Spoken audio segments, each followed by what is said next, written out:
तो आज स्टार्ट करते हैं हमारी नेक्स्ट एक्सरसाइज, जो कि है एक्सरसाइज नंबर 13.4। 13.4 के अंदर हमें वॉल्यूम निकालना होगा of sphere as well as of the hemispheres. अब स्फीयर का वॉल्यूम हम लोगों ने ऑलरेडी पढ़ रखा है, जो कि था 4/3 पाई आर क्यूब, और हेमिस्फीयर का जो वॉल्यूम होता है वो स्फीयर के वॉल्यूम का आधा होता है, तो वो हो जाएगा 2/3 पाई आर क्यूब। तो 4/3 पाई आर क्यूब हमारा स्फीयर का वॉल्यूम होता है और 2/3 पाई आर क्यूब हमारा हेमिस्फीयर का वॉल्यूम होता है।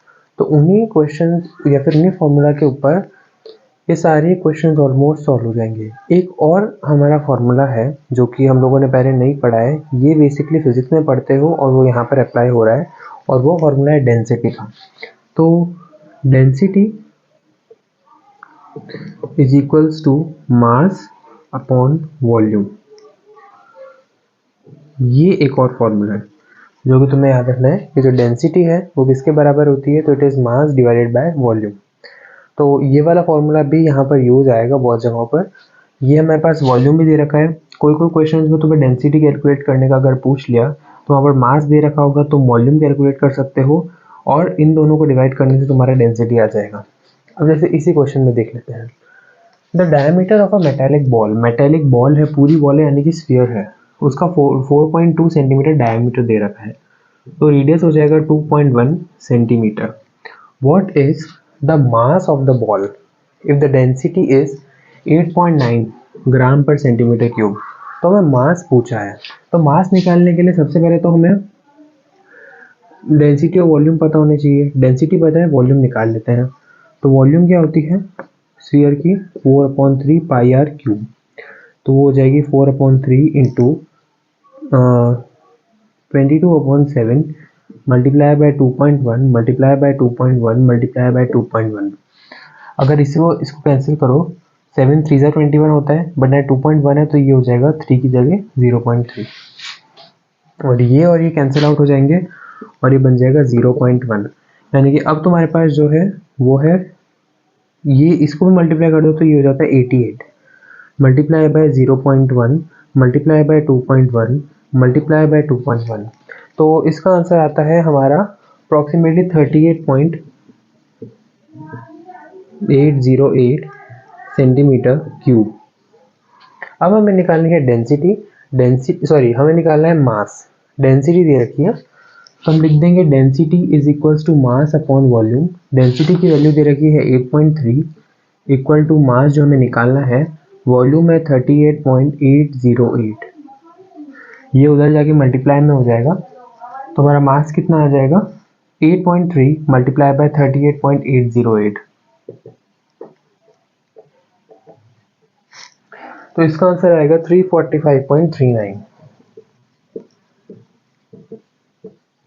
ग्राम्स। ग्राम्स क्यों? क्योंकि मास है, और ग्राम्स कैसा है, क्योंकि डेंसिटी में हमारे पास यूनिट के अंदर ग्राम दे रखा था। तो यहाँ से हमारा जो है क्वेश्चन नंबर 3 सॉल्व हो गया। अच्छा, क्वेश्चन नंबर 1 और 2 जो है वो सिंपल फॉर्मूला बेस्ड है, इसलिए मैंने वो यहाँ पर सॉल्व नहीं कराया। Question number 4, the diameter of moon is 1/4 the diameter of earth. तो डायमीटर ऑफ मून जो है, अगर मैं यहाँ पर ड्रॉ करूँ तो जो हमारा मून का डायमीटर है वो अप्रॉक्सीमेटली अर्थ के डायमीटर से 1/4 है। तो ये हमारा मून है, इसका डायमीटर इतना है, तो अर्थ का डायमीटर जो है इससे 4 गुना बड़ा है। सपोज करो ये ऐसे 4 आ जाए, यहाँ पर थोड़ा और बड़ा कर लो ना। तो what fraction of the volume of earth is the volume of moon. तो फ्रैक्शन पूछा है, तो सबसे पहले तो क्या करना है, वॉल्यूम ऑफ अर्थ निकाल देना है और वॉल्यूम ऑफ मून, इन दोनों को पहले तो फ्रैक्शन में ले आना है। फिर ये वॉल्यूम ऑफ मून को हम लोग उधर भेज देंगे, तो हमारे पास जो है पता चल जाएगा कि कितना फ्रैक्शन आ रहा है। मतलब अभी तो हमें क्या करना है कि इन दोनों का जो रेशियो है वो निकल के जो आता है वही तुम्हारा आंसर बन जाएगा। तो सबसे पहले तो हम लोग देखते हैं कि वॉल्यूम निकालेंगे कैसे यहाँ पर रेशियो के फॉर्म में। तो हमारे पास यहाँ पर दे रखा है डायमीटर, तो और उसकी भी वैल्यू नहीं दे रखी है, तो हम बोलेंगे let the diameter of earth D. तो मुझे बताओ रेडियस ऑफ अर्थ कितना हो जाएगा, फिर डायमीटर का आधा हो जाएगा, तो वो हो जाएगा d/2। अब बताओ उस हिसाब से डायमीटर ऑफ मून कितना हो जाएगा अर्थ की कंपैरिजन में। अगर अर्थ का डायमीटर d है तो डायमीटर ऑफ मून कितना हो जाएगा, d/4, यहाँ पर लिखा भी है। तो रेडियस ऑफ मून कितना हो जाएगा,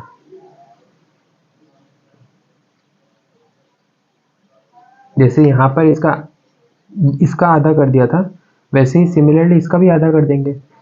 तो d/4 इंटू हाफ, तो ये हो गया d/8।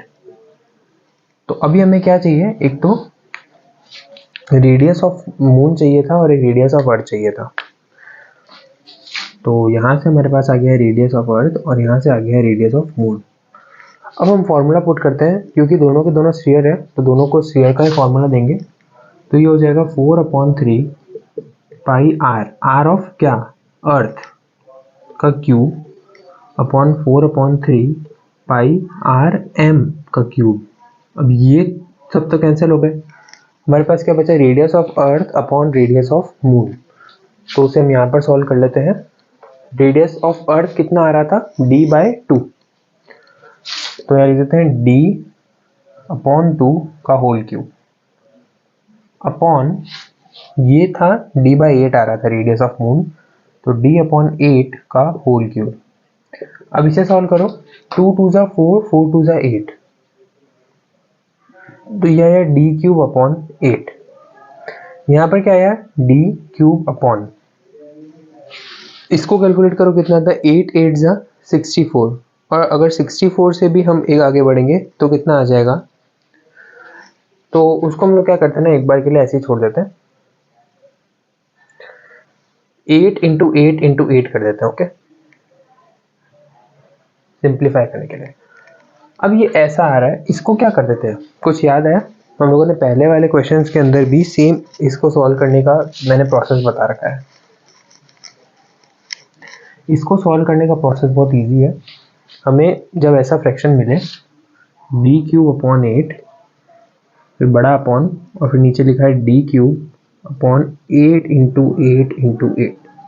तो मैंने बोला था जो न्यूमरेटर होता है उसका जो डिनोमिनेटर होता है, देखो ये वाला पार्ट क्या है, ये पूरा पार्ट न्यूमरेटर है और ये पूरा पार्ट डिनोमिनेटर है ना।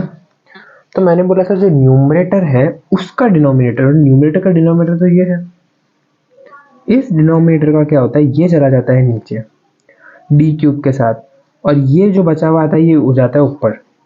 तो यानी कि ये कुछ ऐसा आ जाएगा। सबसे पहले हमने ये d³ लिखा, अब बल लगा देंगे अपॉन, अब इस d³ के साथ ही 8 मल्टीप्लाई में आ जाएगा, कर दिया। अब ये जो है ये चला जाएगा एकदम टॉप पे, यानी कि इसके साथ ऐसे। अब अगर हम इसको सॉल्व करने जाएंगे तो हमारे पास कितना आएगा, ये और ये कैंसिल हो गया और ये कैंसिल हो गया, तो ये आ गया 64। तो अगर हम लोग volume of earth upon volume of moon रखते हैं तो उसका आंसर आता है 64। तो मैं लिख दूं वॉल्यूम ऑफ अर्थ, या फिर इसको मैं एकदम शॉर्ट फॉर्म में लिख दूंगा VE और VM। तो कितना आया, VE अपॉन VM कितना आ रहा है 64। अगर VM को उधर भेज दूं तो VE की वैल्यू कितनी आई 64 इंटू VM, यानी कि वॉल्यूम ऑफ अर्थ जो है वो वॉल्यूम ऑफ मून से 64 टाइम्स ज़्यादा है। तो यहाँ पर पूछा था कि what fraction of the volume of earth is the volume of moon, वो लास्ट में वॉल्यूम ऑफ मून पूछा है, तो वॉल्यूम ऑफ मून को यही रहने दो, 64 को भेजो इधर। तो ये आ गया हमारा आंसर कि वॉल्यूम ऑफ मून जो है वो वॉल्यूम ऑफ अर्थ के 1/64 है, यानी कि वॉल्यूम ऑफ अर्थ का 1/64 फ्रैक्शन ही है। नेक्स्ट क्वेश्चन करते हैं। नेक्स्ट क्वेश्चन लिखा है कि how many litres of milk, मतलब कि वॉल्यूम पूछा है और पूछा है लीटर्स में। Can a hemispherical bowl of diameter 10.5 centimetre hold. तो सबसे पहले तो तुम देखो हेमिस्फेरिक बाउल कैसा होगा, कुछ ऐसा होगा। इसका डायमीटर दे रखा है 10.5 सेंटीमीटर, तो रेडियस कितना हो जाएगा 5.25 सेंटीमीटर। अब वहां से हम लोग निकाल देंगे वॉल्यूम ऑफ हेमिस्फीयर। ये गलती मत कर देना एग्जाम में कि तुम लोग वॉल्यूम ऑफ हेमिस्फीयर निकालना है और तुमने गलती से वॉल्यूम ऑफ स्फीयर निकाल दिया, और फॉर्मूला में भी कंफ्यूज नहीं होना है। तो वॉल्यूम ऑफ हेमिस्फीयर कितना हो जाएगा 2/3 पाई आर क्यूब। अब ये कितना हो जाएगा 2/3 इंटू 22/7 मल्टीप्लाई बाय आर का क्यूब। आर का क्यूब मतलब कि 5.25 मल्टीप्लाई बाय 5.25 मल्टीप्लाई बाय 5.25। तो ये 3 बार 5.25 आएगा। यहाँ पर गलती से आर क्यूब लिख के यहाँ 2 बार मत लिख देना। आर क्यूब है, इसका मतलब है कि 3 बार आर मल्टीप्लाई हो रहा है। इसे सॉल्व करने पे आंसर आता है 303 सेंटीमीटर क्यूब अप्रॉक्सीमेटली। बट यहाँ पर पूछा है कि हाउ मेनी लीटर्स, और हमने तो निकाल दिया आंसर सेंटीमीटर क्यूब में। अब इसे हमें कन्वर्ट करना होगा लीटर में। कल मैंने एक इंपॉर्टेंट फार्मूला बताया था, और वो फार्मूला क्या था? वो फार्मूला था 1000 centimetre cube is equals to 1 litre. तो 303 सेंटीमीटर क्यूब कितना लीटर हो जाएगा? ये हो जाएगा 1/1000 मल्टीप्लाई बाय 303। 3 जीरोज है तो यहाँ पर 3 पॉइंट्स इधर खिसक जाएंगे, तो ये हो जाएगा 0.303 लीटर्स। तो हम यहाँ पर लिख देंगे 0.303 लीटर्स, यानी कि एक बाउल जिसका 10.5 सेंटीमीटर का डायमीटर है वो अप्रॉक्सीमेटली 0.3 लीटर्स ऑफ मिल्क जो है वो होल्ड कर सकता है, गिवन दैट वो बाउल जो है वो पूरा परफेक्ट हेमिस्फीयर है। नेक्स्ट क्वेश्चन करते हैं। अ हेमिस्फेरिक टैंक, हेमिस्फेरिक एक टैंक है, is made up of iron sheet 1 centimetre thick. वो टैंक आयरन का बना हुआ है, और वो टैंक कैसे हेमिस्फेरिक है। तो हम ऐसा एक हेमिस्फेरिक टैंक बना देते हैं। ये आयरन की शीट से बना है जो कि 1 सेंटीमीटर थिक है। सपोज ये इतना है आयरन शीट, क्योंकि आयरन शीट जिससे बना है उसकी खुद की भी तो कोई थिकनेस होगी। तो इस थिकनेस को इन्होंने दे रखा है कि ये थिकनेस जो है हमारी 1 सेंटीमीटर है। If the inner radius is 1 metre, inner radius मतलब कि यहां से लेकर के यहां तक, इसके बाहर नहीं, सिर्फ यहां तक, ये जो है ये हमारा 1 मीटर है।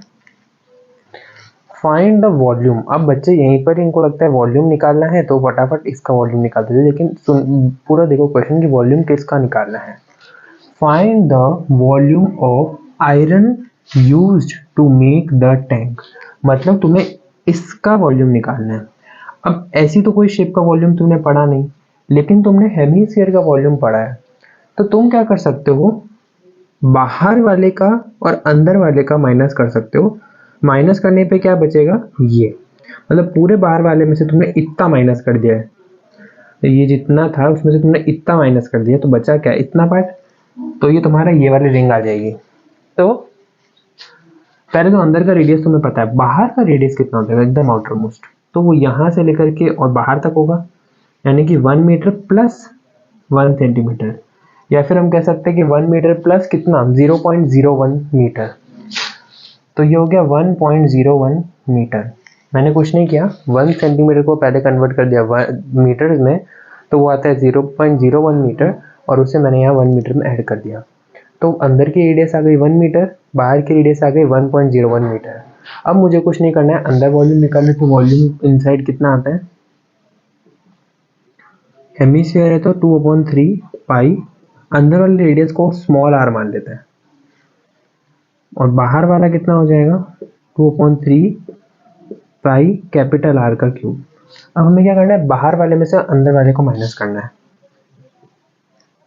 यानी कि 2/3 pi are cube minus 2/3 pi small are cube.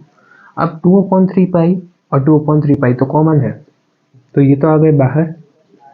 अंदर क्या बचा, capital R cube minus small are cube. 2/3 multiply by 22/7, bracket में रखते हैं आर का वैल्यू, कैपिटल आर का जो कि है 1.01, इसका क्यूब माइनस स्मॉल आर तो 1 ही है, तो 1 का क्यूब भी 1 ही होता है। या फिर चलो यहाँ 1 का क्यूब लिख देते हैं सिंप्लिसिटी के लिए। अब इसे सॉल्व करेंगे, इसे सॉल्व करने पे तुम्हारा अप्रॉक्सीमेटली जो आंसर आएगा वो आएगा 0.06348। अगर यहाँ तक भी निकालो तो सही है, बाकी पूरा भी निकाल सकते हो, बस वो टाइम कंज्यूमिंग होगा। तो हमारा आंसर आएगा 0.06348 मीटर क्यूब। मीटर क्यूब क्यों? क्योंकि हमने हर यूनिट को मीटर में रखा है। तो ये हो गया हमारा इसका वॉल्यूम।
नेक्स्ट क्वेश्चन करते हैं। नेक्स्ट क्वेश्चन लिखा हुआ है a dome of a building is in the form of hemisphere. एक डोम है बिल्डिंग का जो कि हेमीस्फीयर की फॉर्म में है। From inside it was white washed at ₹498.96। अंदर उस डोम में पूरा वाइट वॉश कराने के इतने रुपए लगे थे। If the cost of white wash is ₹2 पर मीटर स्क्वायर, 1 मीटर स्क्वायर के लिए ₹2 लगते हैं। Find the inner surface area of dome. हमेशा तुम क्या करते थे, पहले इनर सरफेस एरिया निकालते थे, उसके बाद उससे टोटल कॉस्ट निकालते थे। इस बार पहले से टोटल कॉस्ट दे रखी है तो उससे तुम इनर सरफेस एरिया निकाल सकते हो इजीली। इनर सरफेस एरिया निकल गया तो रेडियस निकल जाएगा, और रेडियस निकल गया तो वॉल्यूम भी निकल जाएगा। तो क्या लिखेंगे हम लोग कि ₹2 हमें किसके लिए चाहिए होता है, 1 मीटर स्क्वायर के लिए। तो ₹498.96 हमें कितने मीटर स्क्वायर के लिए चाहिए होगा, जितना भी होगा वही हमारा ये होगा। तो ये हो जाएगा 1 ये 2 चला जाएगा नीचे इंटू 498.96। तो इसको सॉल्व करते हैं, हमारे पास आंसर आएगा निकल के अप्रोक्सीमेटली 249.48 मीटर स्क्वायर। तो ये हमारा है inner curve surface area, ICSA, inner curve surface area. तो ये तो हो गया ए पार्ट यहीं खत्म। बी पार्ट है कि कर्व सरफेस एरिया का फॉर्मूला क्या होता है हेमीस्फीयर के लिए, 2πr²। कर्व सरफेस एरिया निकल के आता है हमारा 249.48। Is equal to 2 into 22/7 into R square. तो आर की वैल्यू कितनी निकल के आएगी, ये निकल के आएगी जब ये सारे इधर चले जाएंगे इंटू 7/2 इंटू 22 और इसका रूट। तो आर की वैल्यू अप्रॉक्सीमेटली निकल के आती है 6.3 मीटर। तो इसको सॉल्व करने पे आंसर आता है 6.3। तो आर की वैल्यू हमारी निकल के आती है 6.3। अब कर्व सरफेस एरिया से हमने रेडियस निकाल लिया है, अब हमें निकालना है वॉल्यूम। तो volume of curve surface area कितना होता है 2/3 पाई आर क्यूब। तो वॉल्यूम कितना हो जाएगा 2/3 multiply by 22/7 multiply by R का क्यूब यानी कि 6.3 का क्यूब। इसे सॉल्व करने पे जो हमारा वॉल्यूम निकल के आता है वो है 523.9। बस बात इतनी सी कैलकुलेशंस की। कैलकुलेशंस थोड़ी सी टिपिकल हो सकती है, फॉर्मूला आता होगा तो बहुत सिंपली सॉल्व हो रहे हैं क्वेश्चन सारे के सारे। नेक्स्ट क्वेश्चन करते हैं जो कि बहुत सिंपल है लेकिन बहुत इंपॉर्टेंट है। क्वेश्चन क्या बोलता है 27 solid iron spheres, total number दे रखा है। ये यहाँ पर क्वेश्चन के अंदर ये वर्ड में दे रखा था कि TWENTY SEVEN, लेकिन तुम्हें खुद से मतलब उसे अंडरलाइन करके निकालना होगा, क्योंकि जब हम लोग फटाफट एग्जाम में क्वेश्चंस पढ़ रहे होते तो हमें नहीं पता चलता है कि कहाँ कहाँ पर क्या क्या चीज़ें दे रखी डेटा की फॉर्म में। अभी तो मैंने यहाँ 27 लिख दिया है लेकिन क्वेश्चन में वो वर्ड में लिखा हुआ था। तो 27 सॉलिड आयरन स्फीयर्स हैं छोटे छोटे, each of radius R and surface area S. अब देखो ऐसा है कुछ कि एक ऐसे रेडियस के स्फीयर्स है जो कि आर रेडियस के स्फीयर्स है और टोटल का सरफेस एरिया एस है। ऐसे करके हमारे पास बहुत सारे हैं, टोटल मिला के 27 are melted together to form a big sphere. इन सबको पिघला दिया और इससे मिला के एक बड़ा स्फीयर बनाया। मतलब कि क्योंकि लोहा पिघल सकता है तो सबको मेल्ट कर दिया लोहे को और मिला के अब एक बड़ा सा स्फीयर बनाया जिसके अंदर ये 27 स्फीयर सारे के सारे फिक्स हो चुके हैं। To form a big sphere with surface area S dash. तो इसका सरफेस एरिया हम लोगों ने यहाँ पर बोला एस डैश, एस के ऊपर डैश। इन सब का एस एस था, इसका एस डैश है और इसका रेडियस भी है R dash.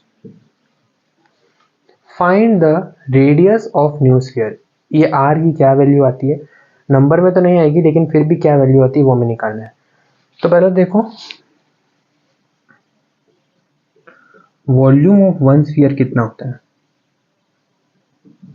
4/3 pi into R into cube, क्योंकि इनका आर आर है। तो वॉल्यूम ऑफ 27 स्फीयर्स कितना हो जाएगा 27 multiply by 4/3 pi are cube. ये और ये कटे 3 9 और ये हो गया 9 इंटू 4 36 पाई आर क्यूब। अब ये जो निकल के आया है यही हमारा क्या है, यही ये क्योंकि 27 स्फीयर्स है तो ये मिला के हमारा वॉल्यूम ऑफ बिग स्फीयर भी इतना ही है।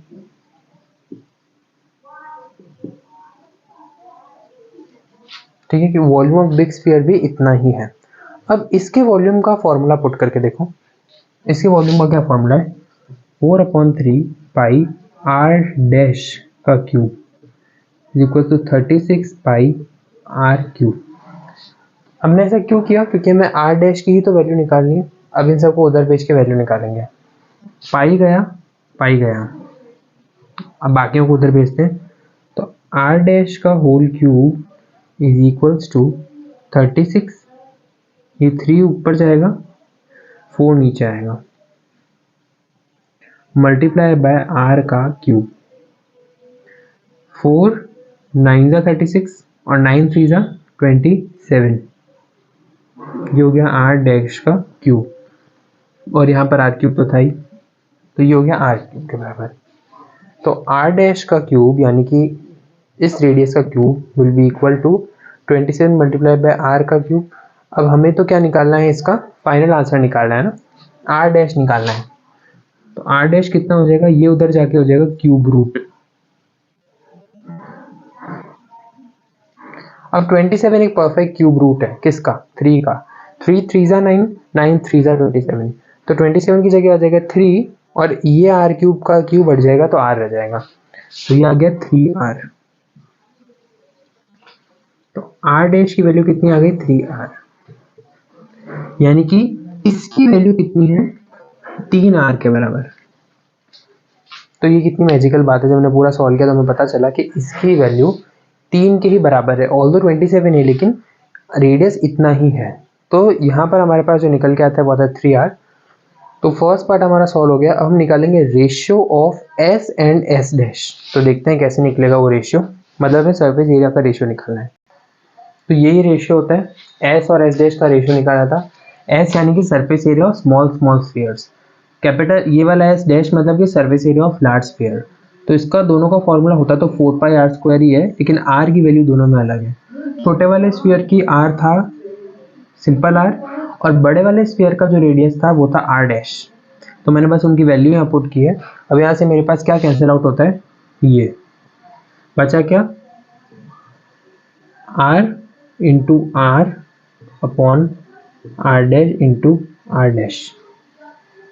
तो इसको हम लोग अगर फर्दर जो है सॉल्व करते हैं तो हमारे पास जो अप्रोक्सीमेटली आंसर आएगा वो आएगा, अच्छा इसको भी फर्दर कैसे सॉल्व करेंगे, हमने पीछे ही यहाँ पर ही निकाल दिया था कि r डैश की वैल्यू आ रही है 3r के बराबर है ना, तो उस r डैश की वैल्यू को यहाँ पुट कर देंगे। तो r multiply by r upon r dash की जगह आ गया 3r, फिर से r डैश की जगह आ गया 3r, ये सारे कट गए तो आंसर आया 1/9। 3 मल्टीप्लाई बाय 3 तो 1/9। तो ratio of s and s dash आया हमारे पास 1/9। लास्ट क्वेश्चन करते हैं। जानबूझ के इसको क्वेश्चन नंबर 10 दिया है इतने इजी क्वेश्चन को कंफ्यूज करने के लिए। क्या है, द कैप्सूल ऑफ मेडिसिन, जो मेडिसिन का कैप्सूल होता है, बाहर का कवरिंग जो होती है वो एक स्फीयर की फॉर्म में है, is in the shape of sphere of diameter 3.5 millimetre. ये है 3.5 मिलीमीटर का diameter. How much medicine in millimetre cube is needed to fill the capsule. तो हमें देखना है कि कितना हमें मेडिसिन चाहिए इस पूरे कैप्सूल को भरने के लिए। अब मेडिसिन भी हमें चाहिए मिलीमीटर क्यूब में, यानी कि वॉल्यूम निकालनी है। ऐसा तो नहीं है कि नंबर कितनी मेडिसिन के नंबर चाहिए, ऐसा तो कुछ नहीं है। हमें देखा कि how much medicine in millimetre cube, यानी कि हाउ मच मेडिसिन का volume is needed to fill the capsule, मतलब कि स्फीयर का वॉल्यूम निकालना है। तो सबसे पहले तो डायमीटर 3.5 है, तो रेडियस कितना हो जाएगा 3.5 डिवाइडेड बाय 2। इसको उड़ाएंगे तो यहाँ 10 आ जाएगा। अब इसको और इसको डिवाइड करो तो आता है 17.5 अपॉन 10। 2 को 35 से डिवाइड करो तो आता है 17.5 और नीचे का 10 तो है ही, इसको सॉल्व करो तो आता है 1.75 मिलीमीटर। तो रेडियस आ गया। अब वॉल्यूम का क्या फॉर्मूला होता है स्फीयर के लिए, 4/3 पाई r क्यूब, यानी कि 4/3 इंटू 22/7 इंटू 1.75 और 1.75। सॉल्व करने पे हमारे पास आंसर आता है अप्रोक्सीमेटली 22.46 मिलीमीटर क्यूब, यानी कि इतना वॉल्यूम ऑफ मेडिसिन चाहिए होगा इस कैप्सूल को जिसका डायमीटर 3.5 मिलीमीटर है उसे फिल करने के लिए। तो इसके साथ ये वाला चैप्टर जो है सर्विस एरिया वॉल्यूम वो खत्म होता है।